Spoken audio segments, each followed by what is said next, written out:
Yeah. All right, so let's talk about Lamar Jackson. Oh, come on. The disrespect part 2. Part 2. Part 2. Yep. Yeah. Lamar Jackson, Mm-hmm.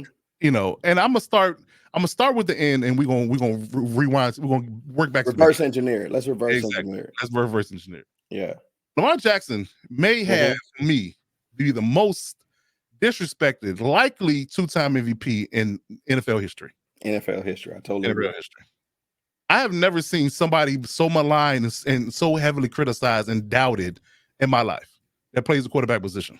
Yes. Now, you know, it's not conventional.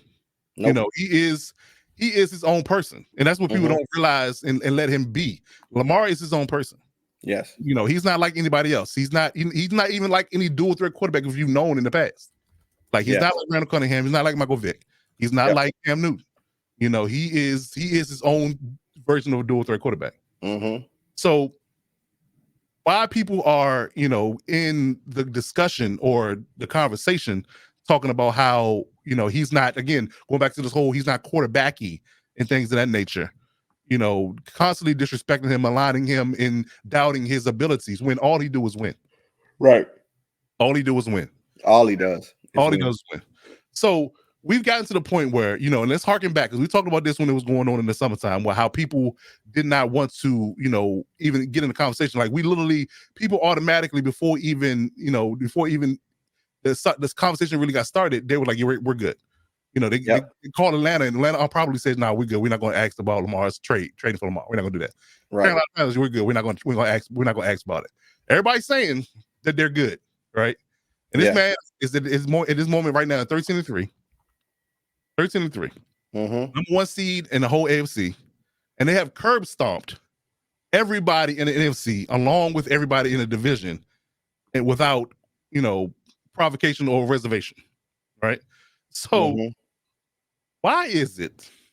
Well, I think we know why it is, but why is that people feel the need to, I guess you can say, make it seem as if, you know, he's not, you know, the prototypical quarterback when, again, he has a 60 to maybe 70% winning percentage. 72%. 72% winning percentage. He's likely going to win 2 MVPs, and he was unanimous MVP when he won the first one. Yes. That should have been the end of the argument right then and there, but here we are. So let's just look at the numbers. So like I said, they're 13-3. And mind you, a fun fact about Lamar Jackson versus Patrick Mahomes. Lamar Jackson has had 3 or 4, maybe more perfect passer ratings in his career.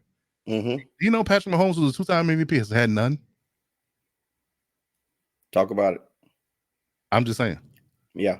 So you talking about a guy that's thrown, you know, consistently over between 3,000 and 4,000 yards a year. And outside of maybe 2 years, he's rushed for 1,000. Yep. You know, again, 72.9 winning percentage. And only thing he hasn't done is make a deep run in the playoffs, which they'll likely do this year. Again, why? What is the cause for disrespect? Like, I really don't understand. I really don't understand. Yeah. Right. Tell me exactly how you feel at this moment about Lamar Jackson and what he's done in regards to his season. And do you think he's going to be the MVP this year? Do I think he's going to be MVP? He should. When you talk about most consistent, when you talk about most consistent on the what many people have is the number 1 team in the NFL. Super Bowl favorites coming out the AFC right now have beaten what was going into the game the number 1 team in the NFL at their home, beat them like a drum. Beat the Dolphins and the 49ers like they stole something. Beat them like a drum, right? He's won and been winning. He's lost his number 1 target tight end. He's down multiple running backs. And all he has done is overcome, right? I agree with 2 statements that you've made. One, it doesn't look conventional, but isn't that the sign of a transcendent quarterback? That's a fact. The same thing that they say with Patrick Mahomes. We've never seen a quarterback look like this, and the things that he's done, and the magician, and all these things. It's the same thing with Lamar. It's just look differently. And I think the narrative has been spun because in looking differently, he's been unconventional because he said, let's eliminate the middleman. My agent is my mama. We're going to keep this money in-house. And I'm going to negotiate. Tell me when is it? I'm glad you brought it up. Go ahead. Tell me, when have you seen a quarterback of his caliber have to play on a franchise tag, right? Have to not only overplay his contract, his original contract, then gets franchise tag to prove it again, right? That's to me, that's the part of where the Ravens don't sit well with me, because you know what you have in Lamar. Again, Ozzie knew something with his selection and moving up in the draft to get Lamar, and now seeing what Lamar has done, I haven't seen the goalpost. Ozzie isn't there anymore, and I think that's where Rick came in. And Ozzie's still been there, I don't think we'd have been talking about this. But go ahead. Oh no, but you haven't seen the goalpost moved on this caliber quarterback that should be a 2-time MVP, right? He's won throwing under 200 yards. He's shown that he's not just a I don't know many quarterbacks at the running back position that have had passer ratings. He's thrown for over 300 yards. Right? He's thrown for all over the spectrum. 5 touchdowns, 2 touchdowns. And last time I checked, the name of the game is winning. It is. And he has won. In the in the games that he's played, he's 72% winning percentage. You tell me, if I removed his name and said, I'm going to give you a quarterback that has a 72% winning percentage over 80 games. He's thrown for 3,000 yards. He's rushed for 1,000 yards. He's electric. He has his teammates behind him. Hasn't had one issue. You let me know, do you want him? And I think everybody would stand up and say yes. Right? Look at this rating right now. If you look at it from a blind resume, absolutely. If you just put the blind, you take Lamar's name off of this, and you just put a blind resume up and said, this is his stats over the past 6 years. Yes. And we want you to consider him to be your quarterback for the future. Yes. You would jump at. Without a doubt. You would jump at. Again, because it got to your point, because Lamar is unconventional. He don't have an agent. You're not doing things to the norm of what people are accustomed to. Everybody got an issue, right? Yes. Everybody got an issue. I want you to, because again, what people don't understand, or people don't really fail to realize that, the NFL pushes agents on on players because they get kickbacks from the agents. Yes. They're in bed with the agents. So they basically are on the side of the league versus necessarily be on the side of the players all the time. It's very few agents that literally have the gumption to fight against the system. Morris Smith talked about this a lot, about how they got to fight for every single thing, from a player's perspective when it comes down to the CBA each and every time it's up. So that right there is a problem within itself. But yet again, when you do things, you beat to your own drum. You don't capitulate and kowtow to the idea of what the league wants you to do. Despite no matter how all the gaudy numbers that you put up over these 6-year time frame, it really is sad, and it really lets you know how far we have not come, and being progressive thinkers. Because let's be honest. Again, you put Lamar Jackson's, you put Lamar Jackson's on a lot of other quarterbacks in this league. Everybody like, he's Hall of Fame. Oh, but he's on a Hall of Fame path right now. And mind you, his injuries came in the pocket. It wasn't. So you can't say he's injury. People, he runs too much. And how long? What's up, DZ? And how long can his style last? Mind you, the injuries came from him being in the pocket. When you talk about a scrambling quarterback, he runs it. He runs extremely intelligent, right? But here's the other thing. Look at what happens.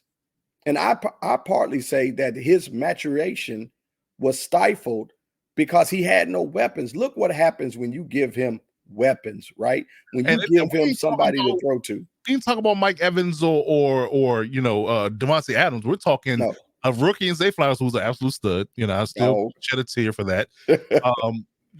Again, Rashad Bateman, who hasn't, although they spent a first round pick on him, he really hasn't popped to being a number one receiver. He's pedestrian. And Odell Beckham, who's who has flashes, but he got more. He's on the backside of his career. He's on the back nine. Absolutely. He's on the back nine. So again, if you just give him some type of level of competency and a progressive play caller, look what you can do. Yeah.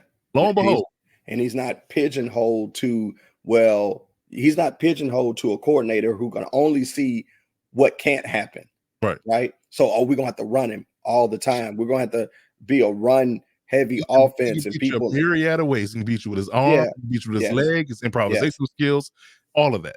Yeah. So when I compare both, look, I'm almost willing to say, I think in certain ways, because I know what I'm going to get, I would take Lamar Jackson over some other quarterbacks, because when you walk into the game over a lot of quarterbacks right now. Let's be real. Let's look at the list. Now, granted, Patrick Mahomes have receivers that can catch. We might be talking a different story, but I think Patrick Mahomes is the standard when it comes to quarterbacking. But behind that, who are we talking about that's better than Lamar at this moment? Jalen Hurts is struggling. Josh Allen is erratic. He's reckless. Tua, come on, let's be honest. Again, Justin Herbert's hurt. Again, Joe Burrow's hurt. So again, what are we talking about? Like, you literally, if you had to rank them right now, people that's active and healthy, it's Patrick. Maybe it's Lamar then Patrick, because again, Patrick ain't playing that well right now. Just baseball numbers. I tell you what, you put Lamar on the Dolphins. Oh, please. And we talking sick. We talking sick. Listen, and with Mike McDaniels as a play caller. Mike McDaniels is off, and I'm granted, Tom Monken is no slouch. No, not at all. Not at all. No slouch. But again, not at all. But Mike McDaniels was that Shanahan offense, man. Please. With them receivers. Oh my God! Listen, you know how many times they go hit the hit on the goalpost a day? A day. You can't account for it all. You got to account for Tyree. You got to account for Jalen Waddle. Yes. You got to account for the running backs, Mostert and A-Chain. Then you got to account for Lamar running after all that and extending the play. Come on, man. But listen, I'll say I've never seen, and like I said, I agree with your points. It's unconventional, and the disrespect of moving the goalpost is always something, right? Oh, he hasn't been to the playoffs, and can he do this in the playoffs? And can he do that with this team? And he's just a running quarterback only. I tell you what, giving him the opportunity to be a quarterback shows that he can be a quarterback. But he has been the most, and you said this, you have never seen this caliber of quarterback be disrespected and have the goalposts moved constantly, because it's unconventional. It doesn't fit what the norm. And he refused. Like he said, I haven't played anything but quarterback. Why all of a sudden am I going to switch positions now? Right. And you're right, I'm not going to get an agent. No. Me and my money. Why would I give somebody 10% of my money, hypothetically, and when I can negotiate it myself? And we got a team that's smart enough to figure this thing out. Exactly. And I'm gonna stand on business. And look what happened. And look what happened. I know who look like fools right now: the Falcons, the Panthers, and a few others who didn't even kick the tires on the idea of having them. Because again, think about like this right now, in the situation they're in, how bad their quarterback play has been, and all the teams that were air quote in need of a quarterback in the offseason. How many teams would rethink the idea of giving them a 2 first for Lamar right now? Oh, come on. Right now? 30 teams right now. Imagine, let's just look at the Falcons real quick, how silly they are.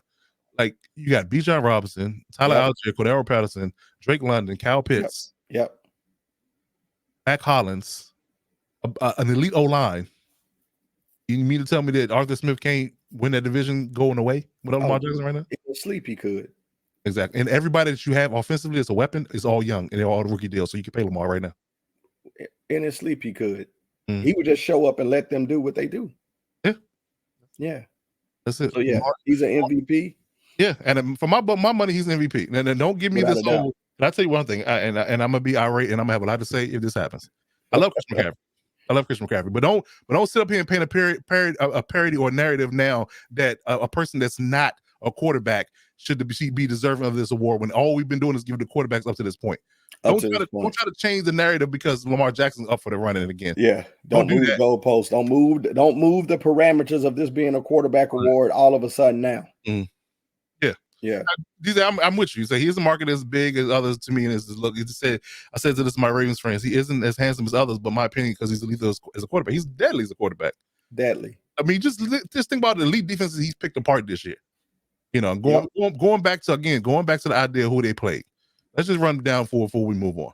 Yeah. Play Houston's defense was one of the top, I believe, top 10 in the league. Yep.